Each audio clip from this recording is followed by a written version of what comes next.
Hey, welcome everybody to Good TV with my daughter here, Jamila Pitts. We're going to discuss her story. Let her give you a view and a glimpse of what she's been through and how God has been with her through the entire time, and He still continues to be with her. So I just want to welcome you to the show, and it's an honor and a privilege because I've watched you from the beginning to the end, well, till now, and the journey has been not easy. Yeah. But it's been a good journey. We have seen and noticed God's hand over the entire journey. The birth of Lotus, and not really the birth of Lotus, but how she came about. Not necessarily the birth, but how she actually came about. Yeah. So I was in college in Alabama. So after beauty school, I had went to college in Alabama, and I remember the night. I had just got back from a football game. I was a banneret, and my roommate had begged me to go out, and I was like, "No, I'm tired." And she's like, "Please, I met some people. They want to go out." I said, "Okay." And that night, when I finally said, "All right," Lotus' dad was the driver. So that's how I met her father. He was a local guy that was there. And he was very, very charming, attentive. He was a good person, and we just built a friendship from there. And then after that, what was the distraction? Because there had to be some distractions while you were in college. There was definitely some distractions because college was it was more of a faster pace. It was so much freedom so quickly, just being honest, and far away from home. And it wasn't really far away from home. It was just a lot. It was fast for me. I remember in college, I used to always think like, oh my God, everybody, people were just young. They were just dating, just things were light. And I so happened to take things a little bit heavier. I didn't just want to freely just date different people. And when I had met Lotus's dad, he was a local. Mm-hmm. He had a car. He was very attentive. And the thing that caught me, I had got sick on campus. I had caught the staph infection, and he got off of work. He was so worried. Got off of work, got me, took me to the hospital, and they were like, "Well, you can't go back on campus for a while." He took me to his mom's house and was like, "I'll sleep on the couch, let her sleep in the bed," and changed on it. He was very, my medicine. I went to go pick up my medicine. He was like, "Don't worry, don't call your dad. I'll get the medicine." So I was like, I felt really safe. So I think that was something. And going back to what I said about college being so fast paced, it was out of my norm. Like, people was just going, like, you know what I mean? And I just felt like I was placed in there. Because honestly, I wasn't even, I didn't know my purpose in college just yet. So he was like a safe haven for me. So I think that's what the distraction was. Yeah. But she came home. You came home. I did. The crazy thing is, like, I had ended up staying in. Remember when I came home for a vacation, and I told y'all, Dad actually made me tell you, because I wasn't even gonna tell you. I had dropped out of college, and she said, "What'd you say?" You was like, "You know what? I forgot what you said," but it was funny. She was so upset, and Dad was like, "Yup." She done dropped out of college. She just taking some time off. But I had went to college. Me and him, he stayed with his parents, so we had ended up moving in together, so I wouldn't have to be on campus with, and I'm like, "Oh, I got staph infection, I'm eating the wrong way," and all of this stuff. He like, "Let's get an apartment." I went and got an apartment in my name. And we was just like living there with, his son and stuff like that. And I ended up dropping out of school. And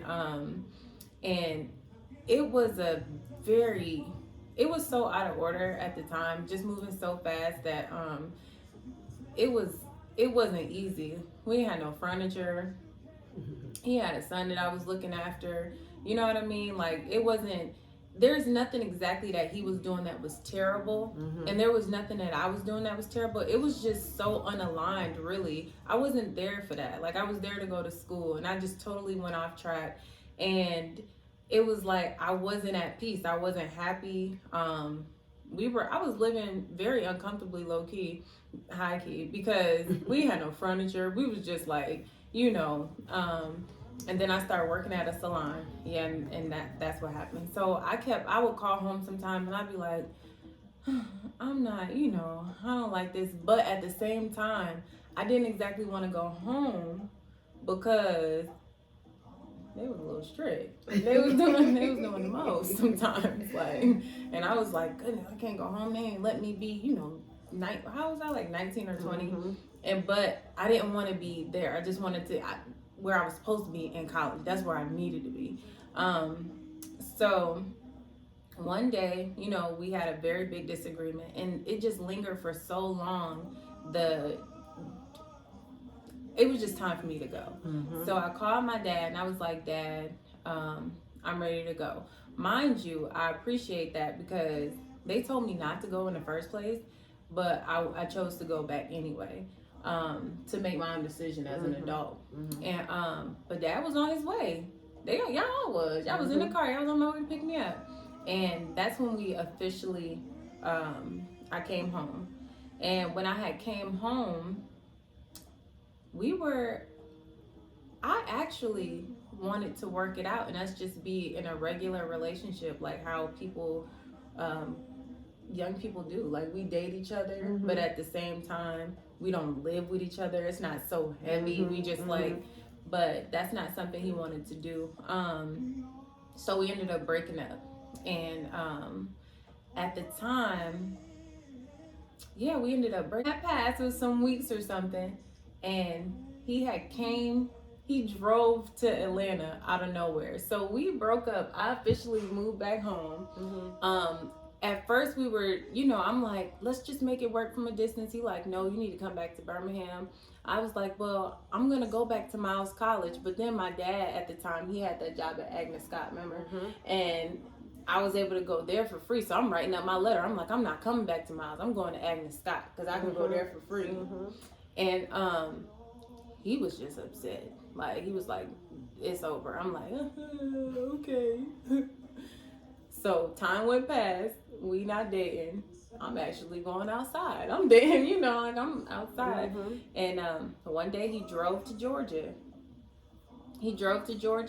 And I told him, he called me, he drove to Georgia. I told him, I said, don't come here. I had plans that night. I was going outside. Yeah. And I was like, don't come here. I'm getting over it. He texted me and he said, I got in a car accident. And me, like, what can I do? I ain't even had no car at the time. Like, he should have been calling the police. But I'm like, oh my goodness, are you okay? He like, I'm in the driveway. Mm. And there you go. And then Lotus came. Lotus came a little while after. I changed my plans and we hung out, and that was it. We wasn't even together. So Lotus was conceived, and you guys weren't even in a full-fledged relationship. We weren't in a full-fledged relationship. We had made the choice. I had made the choice to come back home. Mm-hmm. I officially made the choice not to go back to Alabama, to go to Agnes Scott. And he made the choice that he didn't want to date from long distance. Mm-hmm. But then one day he just got up and he decided to come to Georgia. Mm-hmm. And that particular night, I made the choice to change my plans and hang out with him. And then Lotus was conceived. So when you got the news, because I remember that, when you got the news that Lotus, that you were pregnant, what was that like? Whoa. So that I know that was crazy. So the funny thing about that is, going back to the night we hung out, I ended up coming home in the morning, and I heard, dude, Dad's loud feet. Like, he was in the kitchen, and I turned around. I was like, I didn't have sex, and he just looked at me and was like, and walked away. Yeah. And that was just my guilt. Like, you know what I mean? Mm-hmm. First of all, I knew how y'all operated as far as coming in the house like that. And I knew that, whatever. So time had passed. Me and him are still, we communicate sometimes, but I'm moving on. Like, I'm going to, doing the supercuts training and stuff, trying to get my cosmetology license going and working in that field. And one day I am at work. Was it that day? Yep, I was at work, and I just threw up during in a trash can during a tutorial of how to do a certain kind of cut. And I was like, oh my stars, I just threw up. And I thought it was because I was gargling. I kept telling myself, I was like, I'm okay, guys. Because everyone's like, are you okay? I was like, I'm okay. I just swallowed some not alcohol, but peroxide. I was like, I swallowed peroxide this morning when I was gargling. That's all. Like, so I went home. That day you were making baked chicken. And you were having a prayer night in the garage. And you were making baked chicken, and I fell asleep during that in the garage while you was doing the prayer night. And then I also remember I used to love that baked chicken, but it almost made me have to throw up. And I was like, oh my God, like, what is this? Like, and I went upstairs, I went to sleep. I woke up early the next day, getting ready to go back to my training. And you came in the bathroom and you handed me a pregnancy test. And I was like, I don't need this. Like, I haven't even been doing it. I haven't done anything. You were like, just take it. And I was like, okay. So I put it in my purse. I was like, in my mind, there was no way. There was absolutely no way. I done forgot about that. Like, you know what I mean? Like, so I'm there and I go to the bathroom. I'm like, let me take this test. Whoa. When that thing came back and there was a plus sign on it, I could not believe it. I was like, this is fake. Like, this is not real. God would not do this. Yeah. I think, who was the first person I called? You weren't actually the first person I called, because I just felt like you guys were going to be so disappointed. The first person I called was my mom. I said, Mom, I was like, oh my gosh. She said, girl, and I was just telling somebody, my kids ain't thinking about having no kids. They living their life. So thanks a lot. She said, it's gonna be all right. I'm like, oh my God. Then I call her dad, and he's like, well, what are you gonna do? This is gonna change your whole life. Like, you don't wanna do something like that. Like, you gonna keep it? Like, he was just asking me questions like that, and I was just like, I don't know. I was like, I have no clue. So I was just in class cutting hair, thinking like, yo, my life is completely over. I don't even know why I'm still up in here. You know what I mean? Like, I need to be at the house figuring out what I'm about to do. They're about to put me out. Like, what's going on? And then I went to lunch and I called you. And I was like, hey, I took the test. And you was like, what did it say? It came back. And I was like, yeah. And I started crying. And you were like, don't you think about giving up that baby, like, you know. And I was like, dang, like, she right. Like, you know, I understand that. I've understood the journey. So you were like, don't, babies are a blessing. And I was so shocked by your response. I was really shocked. Only because now I understood that side from the journey of, miscarriages and things like that. But I also understood the order that how you operate. So I was just like, whoa. And you were like, hold on, you were also concerned about how my dad would take it, because you were like, you didn't want it to be so heavy on him, because that was gonna, so yeah, whole time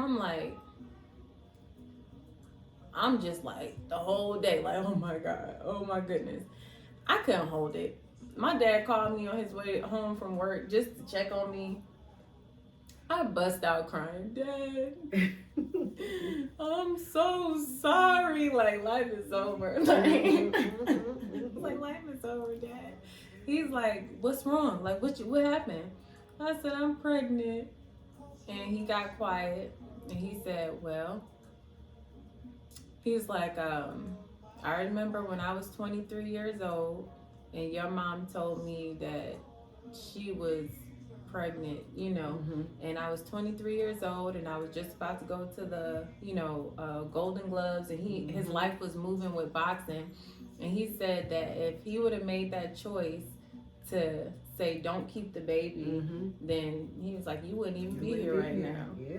And I was like, oh man, that is okay. That hit me different too. So both of y'all were just like, and then I had to sit in it. Doesn't that just kind of show you how God, in his sovereignty, how he just knew that was going to come, so he even softened us to the point where we would give you exactly what you needed. Right. So I mean, even though you went through something, and it was devastating, and you knew that it was going to be a shift in your life, it still was. He was like, no, it's okay. Yeah, I got you. I already knew this was coming. Yeah. I already put things in place so that you would have what you needed. Yeah, he sure did. Even if it was just the words, you would have exactly what you needed to endure. Yeah, to endure, and he really did. Because once I noticed that y'all were, even though I know inside y'all were probably like, but at the same time, it was like y'all were gonna be more supportive, or just love me through what I was gonna go through, because it's like, you pregnant now, but the real thing gonna come through. You know what I mean?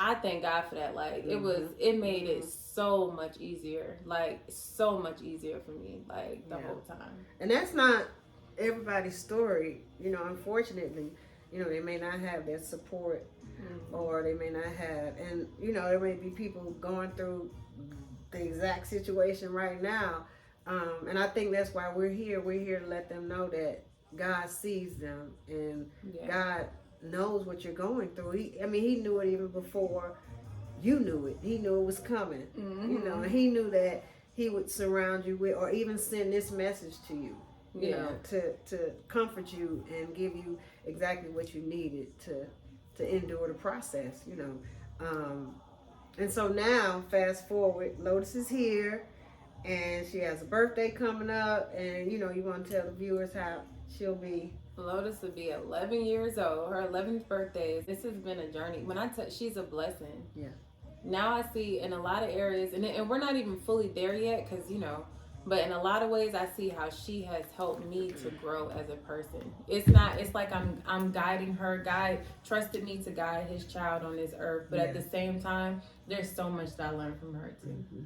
So I thank God for that. Yeah, she's bright, but I did want to say, how did you come up with? Because people say Lotus, that's a really pretty name. How was that conceived? So the lotus flower is a flower, and the lotus flower is a flower that blooms out of murky waters.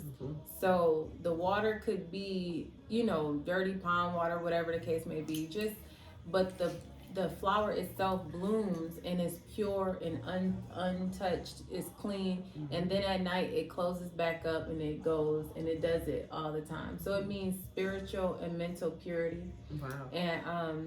And Belle, a girl that stands out in a way. She stands out, and she's highly admired. And and then her last name. But honestly, so it was funny because I was doing a lady's hair in the garage that we met, because around that time when I came home, remember we were working out, we were going to church and we were working out, and there was a lady that we met there, and she didn't have children, and she came back so I could do her hair, and she said, I'm gonna name my children this, and she was saying the name of her future children. And I was like, oh, that is so nice. When in about 15 years, when I have a daughter, I'm gonna name her Lotus Belle. It's gonna be after because I was gonna get a tattoo of a lotus, and the meaning of it is this. Lo and behold, I was pregnant and didn't even know it. She was in there brewing already. Yeah. So I already knew right off the bat her name was gonna be Lotus Belle. And a lot of people, they think that it's because the song called Lotus Flower Bomb that came out by Wale, but that is not the reason. Although that is a good song, and but that's, oh wow, yeah, that's interesting. Yeah, but it is a Yeah. good song. So yeah, that's how her name. That's how her name. So now, okay, just to give people an update of where you are now. You went to beauty school. I did. Yeah, go tell a little bit about. So I went to beauty school before I went to college in Alabama, and so I already had that under my belt. I just didn't really want to be a broke college student. I wanted to have something I could do. So I did that first, and after it all, coming full circle, after I had Lotus. Because during my pregnancy with Lotus, I worked at Supercuts. So I worked all the way up until the day that I had her. I was actually supposed to go to work that day after my doctor's appointment, but I didn't. So afterwards, I moved home for a while, back home, to be close to my mom, and I came back. So let's start there. When I came back. So when I came back right after Lotus's first birthday. I moved back home here, and when I tell y'all that right there, I had to come back. Like, you know what I mean? But I moved back here, and when I came back, I literally was starting from ground zero. I remember I was just like, we got you, but at the same time, just think of it, you're at ground zero, so just start putting it together with working your way, doing what you gotta do. So I was literally at ground zero, and Lotus's father wasn't very supportive. He wasn't, bless his heart. He been pretty consistent with not being supportive at all or being around. So when I needed things, he would give me a run, like, he just wouldn't help me, diapers, anything like that. So I really depended on my parents to help me with things. So one day, I would go out, I would look for jobs and stuff like that. And one day I was literally sitting right here. And I just was crying. I said, God, like, why would you give me a child if I can't take care of her? Like, would you give me this child and I can't take care of her? And I looked at the clock. No. I heard Bellamore Organic Beauty. I looked at the screen on the computer because I was filling out more applications for jobs. I looked at the screen on the computer, and there was a ad for this guy who was selling shea butters and stuff like that in Ghana. And it was in Ghana. And I clicked on it. I'm looking at all of that stuff. I'm like, Bellamore Organic Beauty. I'm like, oh my goodness. It just was like a rumble in my spirit. And then I looked at the clock and it said 2:22. And I just so happen to like to read numbers sometimes and what they mean. And that, to me, that was like God saying that's the answer to your prayer. And I just started looking up ingredients. I ain't had two nickels to rub together. If I needed to go somewhere, I was gonna have to call my dad to help me put some gas in his car to drive it somewhere. I was that broke. I was that broke. And so yeah, and then that happened. Then after that, I ended up seeing, still looking for jobs, seeing an application for Carol's Daughter Salon. And Carol's Daughter was a salon, well, it's a brand, a natural hair brand, hair and body brand, just all over. But they had a location in Lenox Mall, a salon in Lenox Mall. And they just so happened to be a very nice natural hair salon. And her story was she created natural products, and she started in her kitchen, and she started moving it further, and then she ended up opening up plenty of stores all over the place, doing consultations and things like that. And so yeah, I ended up working there. So, and that was a journey within itself. There was so many blessings even in that, because when I think about some of the things that happened, I put Lotus in a daycare, and she was mistreated in that daycare here. And I called them and I told them, I said, y'all, I have to quit. Like, I don't have nowhere for my daughter to, I gotta be here with my baby. And they were like, the manager was like, no, the store is closed, so ain't nobody gonna get in trouble. But the manager was like, no, bring her. We'll watch her while you work. So I'm in there doing hair. Excuse me. The receptionist or the manager has my baby behind the desk watching her while I'm at work, like, and while I'm doing hair and stuff. That was the grace of God. Yeah. That's in Lenox Mall. Ain't nobody doing that. Yeah. You know what I mean? Like, nobody's doing that. So I didn't have to quit. Then my mom was like, send my baby here. And I was like, Mom, I can't send my baby. She like, send her here until you get on your feet, get your place, get your car, get everything situated. Send her here. I found a ticket. I took my baby to, I think like the following week, or it was like a week or two later. I brought her to Niagara Falls, and my mom kept her for 6 months while I got on my feet. Like, and that was the grace of God in itself too, you know. And then I was able to work and just, you know, get on my feet. Make it happen. Yeah. So now you have, tell me about your business that you have, and your product line, and also tell them about you know, where Lotus is and how smart she is and how she's doing. So today I Bellam Organic Beauty, and it's a salon, and there's a couple of other like air studios in there too.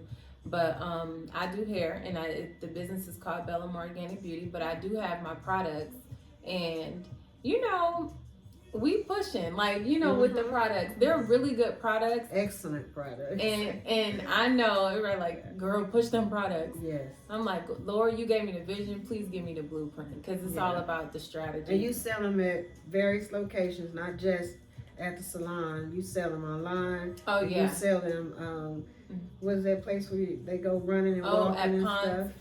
Ponce City Market. I'll go out there. And I've done a few pop-up shops in Atlanta.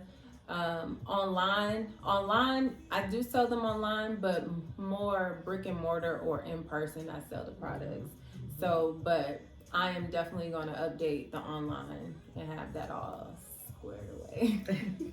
And then Lotus is in tag. So Lotus is in tag. Lotus is bright. She's extremely bright. I thank God for that. I thank God for that. But no, you were, I mean, when you were little, you were very smart too. I mean, you're still smart, but I'm saying, like, I mean, I noticed that. I thought you should be a lawyer because you always had an answer for you so funny. Everybody, every time, you know, you had a rebuttal. Yeah. You know, so that's what I thought you should be. You still can if you want to. But, yeah, Lotus is super excelling, you know, in her education, and you know, she's going through the normal things that teens go through these days. Yeah. However, God has really shown his grace and his hand on your life. Yeah. And it's to the extent where you can even say, like, your friends, like, you have friends that you thought that you had so much respect for that were graduated college and did really, you know, and doing well. But I remember a point when you thought that they're gonna excel and they're gonna do well because, you know, they don't have children and you know, it's just them and all of that. But look how God he redeems the time. Look how you and this person that went to college, finished school, went to college. Most of y'all at the same place right now. Yeah. You understand what I'm saying? So you didn't lose anything by doing the right thing. You're right. No. You didn't lose anything by doing the right thing. By doing what you knew was right in your heart to do concerning your child. Yeah. I didn't. I actually feel like I gained things too, because I feel like although I had a child and I had to sacrifice a lot of freedoms that I would have had, that it actually helped save me, like keep me in order, like help me to have a reason to want to, because it gets so hard, like just in general, to stay focused. There's a lot of distractions in general, but I feel like when I start to drift off, she's a reminder. Mommy, like, up, get up. You know what I mean? Shake it off. You gotta do what you gotta do. You gotta do what you gotta do. Yeah. So we just wanted to, I really just wanted to share my daughter's story because it's a story that a lot of people have gone through and a lot of people are going through, and we just want to be a blessing to people and just help them through their journey. Yeah. Basically, that's what good TV is to me. I want you to come on and see some exciting news about how people are doing and how well they're doing. Like our pastor says, Bishop Dale Bronner, he would say, you don't see this on the news, on the 11 o'clock news or the 5 o'clock news or whenever the news comes on, because it's on all day now. You don't see the good things that's happening in people's lives. Every now and then you may get a glimpse of it, but we're going to give it to you on good TV all the time. Yeah. We want to celebrate people. We want to tell you people's journey and just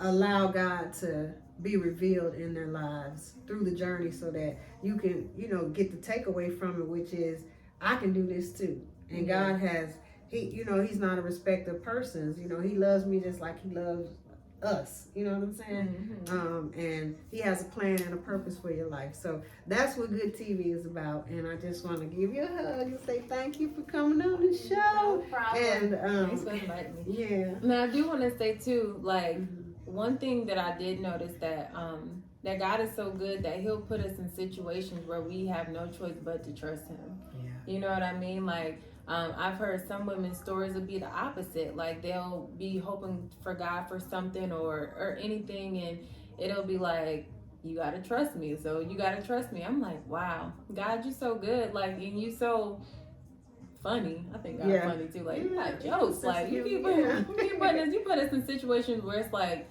hey, what you gonna do? You gonna run around in circles, or you gonna trust me for what it is that and that's one thing I learned along this journey. Like, throughout this whole journey, it's just been definitely trusting in God. Because anytime that I led to my own understanding is when I took myself on a detour and had to come back to be like, so you gonna trust me now? Like, so yeah.